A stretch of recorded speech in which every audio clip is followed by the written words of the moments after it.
विषय के साथ आपके समक्ष आज पुनः उपस्थित हूँ।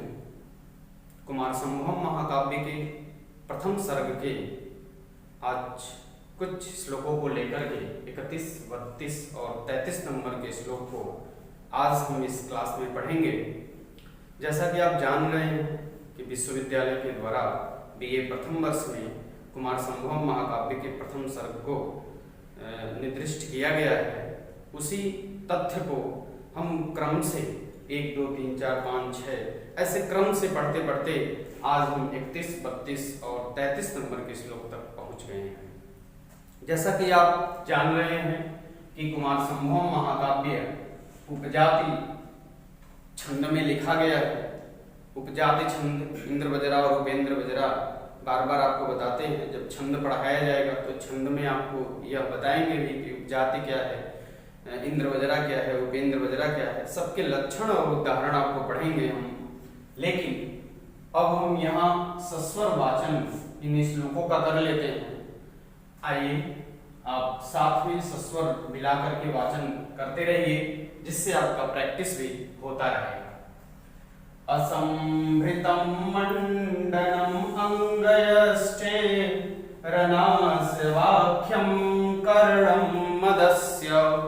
असंभृतं मंडनं अंगयश्चे रनास्य वाक्यं कर्णं मदस्य। कामस्य पुष्प व्यतिरिक्तमस्त्रं। कामस्य पुष्प व्यतिरिक्तमस्त्रं बाल्यात् परं सा अथवयः प्रपेदे। बाल्यात् परं सा अथवयः प्रपेदे। आप जान रहे हैं कि कुमार संभवम महाकाव्य का जो कथानक है उसमें हिमालय और मेना दो ऐसे पात्र हैं जिनसे मैनाक जन्म लिया, और मैनाक के बाद भगवान शंकर की पूर्व जन्म की जो पत्नी थी सती, वह मेना के गर्भ में आई। और वह पार्वती जब उत्पन्न हो गई हैं तो पार्वती के विद्या कैसे ग्रहण हुआ, पार्वती का स्वरूप कैसा था, पार्वती से कैसे मेना और हिमालय सुशोभित हुए, इन सब श्लोकों का हमने अध्ययन कर लिया है। आज हम उस पार्वती के बाल्यावस्था के उपरांत, अभी आपने कंदुकई पिछले क्लास में देखा कि वह बालुओं से बेदियां बनाया करती थी, गेंदों से खेला करती थी, और बाल्यावस्था के बाद अब उनकी युवावस्था आ रहा है। उस युवावस्था को आज हम क्या करेंगे, पढ़ेंगे। यहाँ पे आप आएंगे अथ, वो पहले लेंगे अथ। इसके अनंतर उस घटना के बाद, उसके बाद क्या घटनाएं होती हैं वह यहाँ पे आप हम देखेंगे। अगर मुख्य कथन को देखा जाए तो मुख्य कथन इसमें यह पकड़े रहिएगा। अथ बालात परम, अथ सा बाल्यात परम वयः प्रपेदे। बाल्यावस्था के बाद वह वयः प्रपेदे अपनी युवावस्था को, विकास की अवस्था को कैसे प्राप्त कर रही है।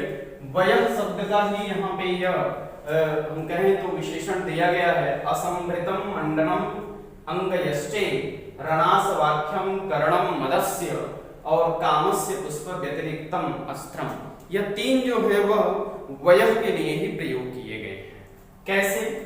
अथ इसके अनंतर अंगयष्टे, यहां से अंतर लेंगे, अंगयष्टे असंभृतं मंडनम ईव, ऐसा करेंगे। अंगयष्टे, अंगयष्टे असंभृतं मंडनम, यानी शरीर के लिए। अंगयष्टे, अंग रूपी या शरीर के यष्टि में, यष्टि का प्रयोग हम वहां करते हैं जहां शरीर के विभिन्न अंगों की सुंदरता बतानी होती है। जब हम विभिन्न अंगों के, जैसे हमारे अंग हैं और इस प्रत्येक अंग की यदि हमें सुंदरता बतानी हो तो यष्टि शब्द का प्रयोग विद्वान लोग करते हैं। यहां भी प्रयोग किया गया है। अंगयष्टे असंभृतं मंडनम, शरीर के लिए अनायास सिद्ध आभूषण रूपी यौवन को प्राप्त किया। किसने प्राप्त किया? वह जो कन्या है, सा कन्या, वह कन्या, वह कन्या का नामकरण भी हमने कर लिया है, पार्वती। वह सा, वह कन्या कैसे? अंगयष्टे असंभृतं मंडनम। शरीर के लिए, जो उसका शरीर है, अंग यष्टि जो है वह सुंदरता के लिए है। प्रत्येक अंग के उनके सुंदरता का वर्णन महाकवि कालिदास ने बड़े सूक्ष्म तरीके से बताया है। बड़े ही सूक्ष्म, बड़े ही गहन अध्ययन के बाद उन्होंने उनके प्रत्येक अंगों का वर्णन किया है। श्लोक संख्या अभी आप देखेंगे आगे 33 से लेकर के 49 श्लोक तक की समस्त श्लोकों में आप पार्वती के सौंदर्य का वर्णन करेंगे। यहाँ हम अंगयष्टे असंभृतम मंडनम, अंगयष्टे शरीर के लिए अनायास ही, असंभृतम माने स्वाभाविक रूप से, अनायास ही, स्वयं से ही कह सकते हैं, मंडनम आभूषण रूपी यौवन को उन्होंने क्या किया है, प्राप्त किया है। यह पहला हो गया। दूसरा है अनास वाक्यम मदनस्य करणम। अनास वाक्यम, अनाश, अनास शब्द का अर्थ होता है मदिरा। अनास शब्द का क्या अर्थ होता है, मदिरा। अनास आख्यम मदनस्य करणम।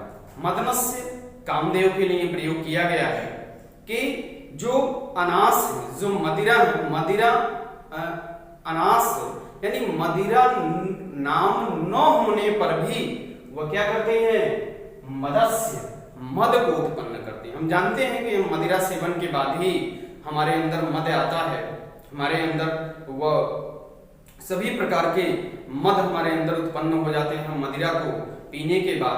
तो कह रहे हैं कि अनास वाक्य, वह मदिरा तो उनका नाम नहीं है, किंतु वह क्या करते हैं, मदस्य करणम, मद को करने वाले हैं, मद उत्पन्न करने वाली है।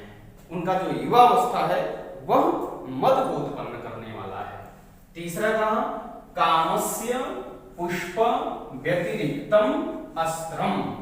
कामस्य माने कामदेव की, कामस्य माने कामस्य, उसे काम का अर्थ होता है, षष्ठी में है कामस्य, लेकिन यहाँ कामस्य शब्द का जो हम अर्थ लेंगे वह किससे लेंगे, कामदेव से लेंगे।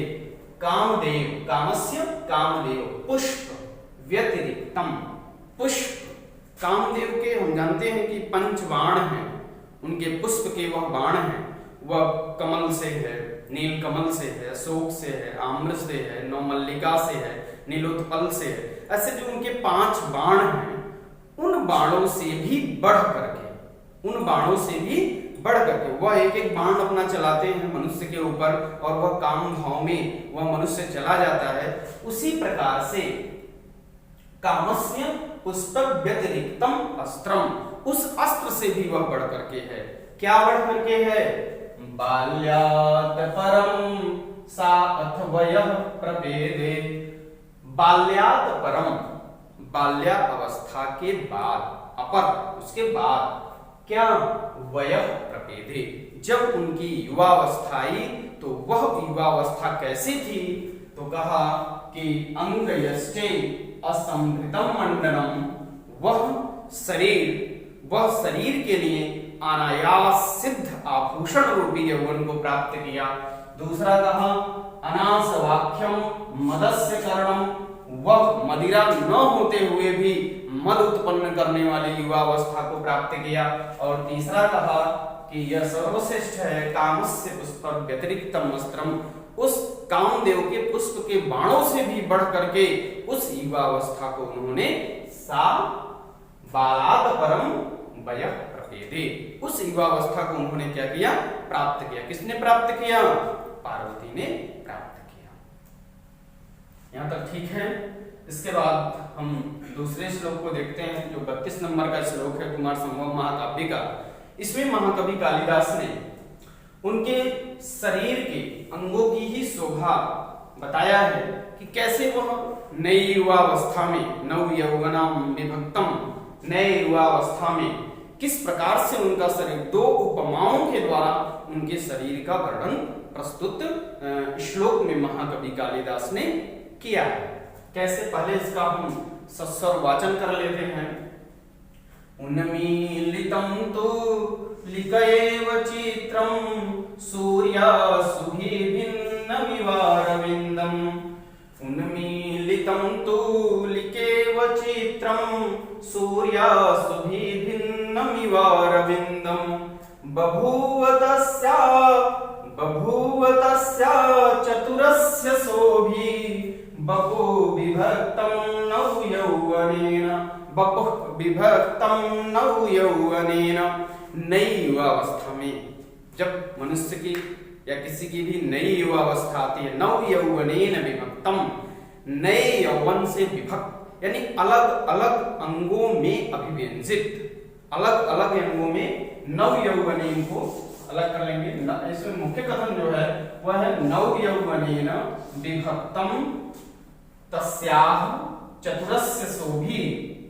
वह नई अवस्था को प्राप्त करके उसके जो शरीर की जो शोभा थी, वह शोभा, बपु माने शरीर, तस्याह माने उसका, किसका, पार्वती का, चतुरस्य शोभी, चारों ओर क्या हो गया, विभक्त हो गया, फैल गया चारों ओर। वह उसकी युवावस्था जो थी वह चारों ओर प्रकाशित होने लगी, दिखाई देने लगी।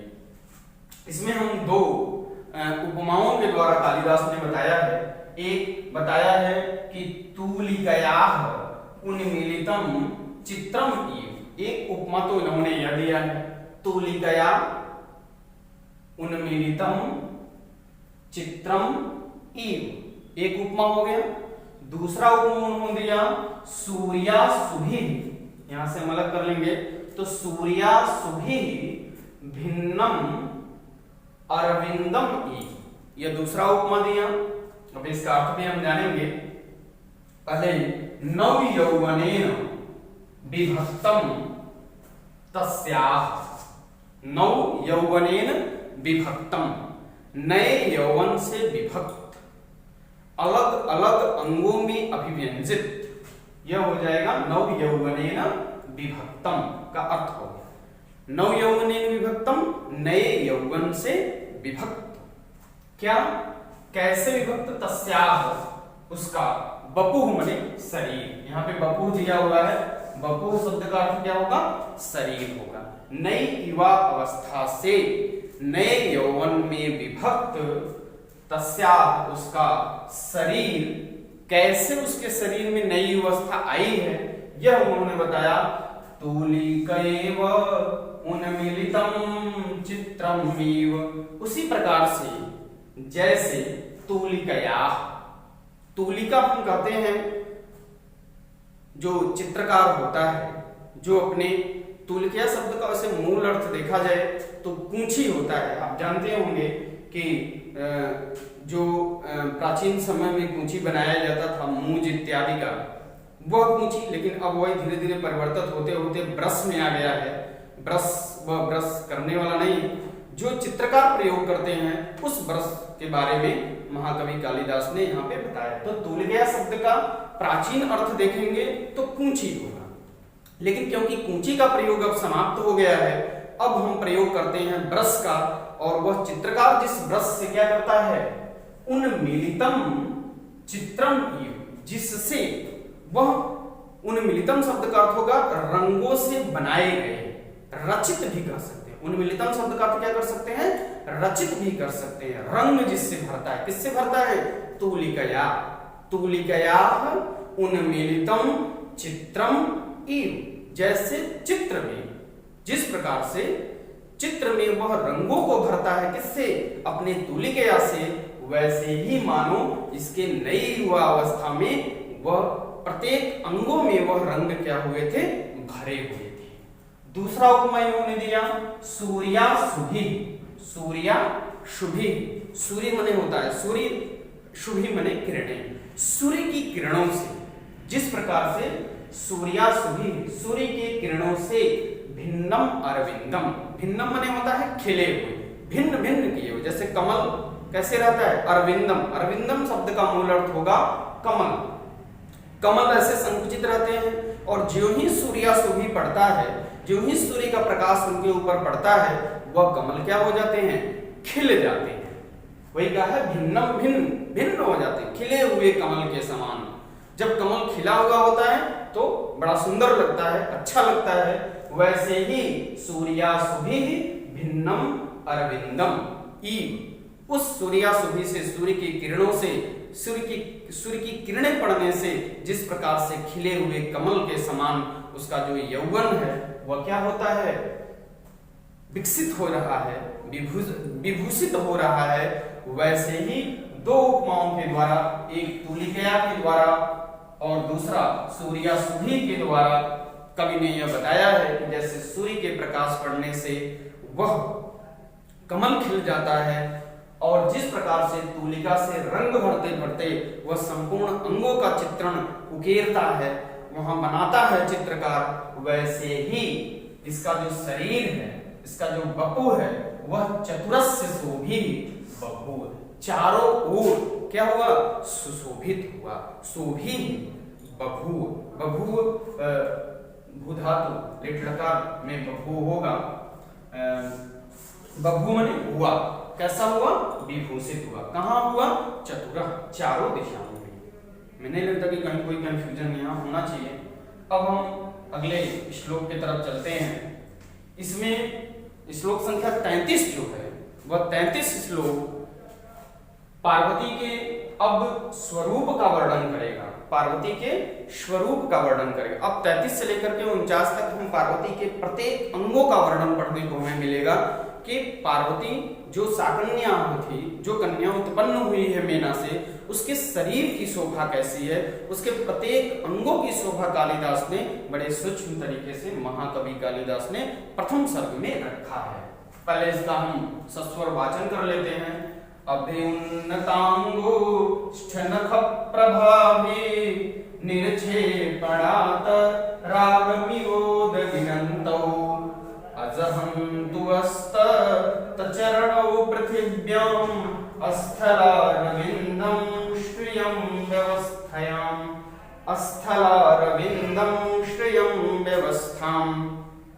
यहाँ पे महाकवि कालिदास ने इनके चरणों के बारे में बताया। तत्चरणों शब्द यहाँ दिया हुआ तो ध्यान में रखेंगे कि यहाँ चरण की शोभा को बताया गया है कि उनकी चरण की शोभा कैसी है। अभिउन्नतांगुष्ठक प्रभावी, अभिउन्नत यहाँ से हम पहले ले लेंगे, तत्चरणों, इनके चरण की शोभा बताई गई है और वह शोभा किस प्रकार से बताई गई है यहाँ आपके सामने हम प्रस्तुत कर रहे हैं। अभिउन्नतांग अंगुष्ठ नख प्रभावी, यहाँ से अलग कर लेंगे तो यह जो र है वह यहाँ विसर्ग के रूप में परिवर्तित हो जाएगा। अभिउन्नतांग, अभिउन्नत, अंगुष्ठ नख प्रभावी। अभिउन्नत यानी ऊपर की ओर उठते पैरों के नखों के कांतियों से, कांति से, प्रकाश से, नख प्रभावी उसके प्रकाश से, उनका जो अंगूठा है उस अंगूठों से, उन्नत है थोड़ा उठा हुआ, उस अंगूठे से निकलने वाली जो प्रभा है, जो ऊपर उठते वाली पैर के नखों की जो कांति है, जो प्रकाश है, वह क्या करता है, निक्षेपणात् रागात् उद्गिरन्तौ, निक्षेपण, निक्षेपण के कारण यानी पदन्यास के कारण, जब वह चलती हैं पदन्यास के कारण उसमें से रागम, रागम शब्द का अर्थ यहाँ से रागम कर लेंगे, अलग जब करेंगे रागम तो रागम शब्द का अर्थ होता है लालिमा, राग से युक्त, लालिमा से युक्त। वह लालिमा उनके पैरों से क्या होती है, बाहर। कब, जब वह निर्क्षेपणात् करते हैं, जब वह पदन्यास करते हैं, जब वह चलते हैं। उनके नख कैसे हैं, यह प्रथम वाली पंक्ति में बताया गया कि अभिउन्नतांगस्थ नख प्रभावी, उनके अभिउन्नत ऊपर की ओर उठे हुए पैर के नखों की जो कांतियां हैं, जो प्रभा है, वह प्रभा निक्षेपणात् रागम उद्गिरन्तौ, जो निक्षेपणात् है ऊपर की ओर, निक्षेप के कारण पदन्यास लालिमा को बाहर निकालने वाले। अव्यवस्थाम तत्चरणों कर लेंगे पहले, तत्चरणों उनके जो चरण हैं, यानी दोनों चरणों, द्विवचन में दिया तत्चरणों, उनके चरण, उनके दोनों पैर क्या हो रहे हैं, अव्यवस्थाम अस्थलारविंदम श्रियम आजहन्तु, यह इसका अन्वय होगा। अव्यवस्थाम क्या करते हैं, अस्थिर कर दे रहे हैं, अव्यवस्था उत्पन्न कर दे रहे हैं। जैसा कि हम जानते हैं कि अस्थलारविंदम, रविंदम कहाँ होता है, कमल कहाँ होता है, जल में होता है और स्थिर रहता है। कभी जो कमल है वह चलता नहीं है, कमल कभी चलता नहीं है, इसीलिए कहा अव्यवस्थाम, अस्थिर है। यह व्यवस्था ही उन्होंने क्या कर दिया, उस उनके पैरों को इन्होंने कमल के तुल्य बताया कि उनके जो दोनों पैर हैं उस कमल के समान लाल हैं। और स्थलारविंदम शब्द का अर्थ किन्हीं विद्वानों ने गुलाब से भी लगाया है कि जो स्थल पे कमल है वह गुलाब है, जो जल में है वह कमल है। तो स्थलारविंदम यानी गुलाब के पुष्पों की तरह लाल लाल उनके जो पैर हैं। स्थलारविंदम पृथिव्याम श्रियम अव्यवस्थाम, पृथिव्याम स्थलारविंदम, पृथ्वी पर स्थलारविंदम जो स्थल है उस अरविंद यानी पृथ्वी पर उत्पन्न होने वाले जो अरविंद हैं वह श्रियम, उसके श्री को क्या कर रहे हैं, आज हम तो ग्रहण कर ले रहे हैं, अपहरण कर रहे हैं। किसके, स्थलारविंदम के, यानी गुलाब का जो पुष्प है उस पुष्प की लालिमा को उनके जो पैर हैं वह क्या कर ले रहे हैं, वह उसके श्री को, उसके स्वरूप को उन्होंने क्या कर लिया है, ग्रहण कर लिया है। कौन, जो उनके तत्चरणों हैं, उनके जो चरण हैं वह चरणों में जो लालिमा है, उनके नखों में जो लालिमा है वह लालिमा स्थलारविंदम श्रियम अजहंतो, पृथ्वी पर उत्पन्न जो स्थलारविंद हैं, जो गुलाब है, जो कमल है, उनके लालिमा को उनके नखों ने क्या कर लिया है, ग्रहण कर लिया है, उसके स्वरूप को ले लिया है। ऐसे सूक्ष्म विवेचन महाकवि कालिदास ने प्रस्तुत श्लोक में बताया और उनके चरणों की ऐसी ऐसी उपमाएं दिया जिन उपमाओं की कवि के कल्पना के द्वारा ही वह प्रसूत होती है, उत्पन्न होती है। एक सामान्य व्यक्ति इतनी सूक्ष्म नहीं सोच सकता है कि हम उनके पैरों की तुलना कैसे करें, हम उनके पैरों की उपमाएं कैसे, उनके नखों की उपमा कैसे दें। इसीलिए कालिदास उपमा कालिदासस्य भारवे अर्थ गौरवम, इसीलिए उपमाएं जो है वह कालिदास की बड़ी ही प्रसिद्ध है। पूर्व लाइन में भी आपने उपमाएं देखी, दूसरे में भी उन उपमाओं के माध्यम से उनके नखों को बताया हुआ है। आज बस इतना ही। अगले वीडियो में पुनः आपसे इसके आगे के श्लोकों में मुलाकात होगी। तब तक के लिए